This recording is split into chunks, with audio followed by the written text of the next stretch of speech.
Germany's likely next chancellor warns that NATO could soon be dead. Now, I'm touching on this because I want to make a point here once again. The CDU leader questions whether NATO will remain in its current form by June as he hits out at Donald Trump. Friedrich Merz, who is poised to become Germany's next chancellor, has warned NATO could be finished and Europe must prepare to build an alliance independent from the United States. He says, and I quote, "My absolute priority will be to strengthen Europe as quickly as possible so that step by step we can really achieve independence from the USA.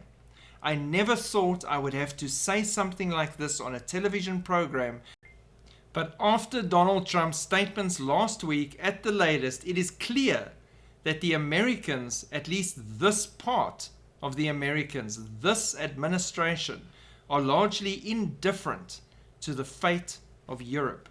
And then he speaks about the fact that they've had this relationship for all these years, almost 80 years. It's this incredible length of time that NATO has been going, and they still can't achieve independence without the United States being there. They can't do things on their own without the United States funding it. They can't manage any decisions without the United States, which is across the ocean, by the way. The rest of you are all together.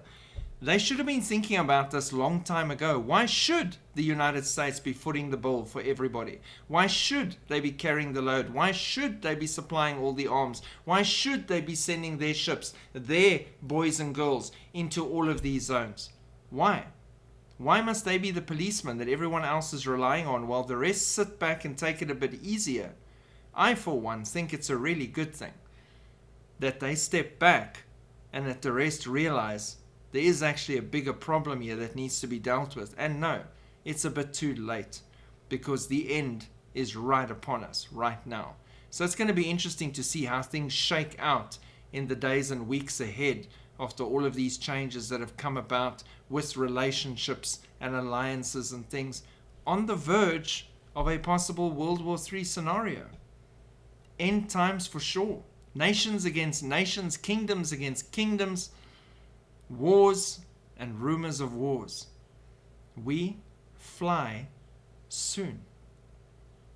Shalom.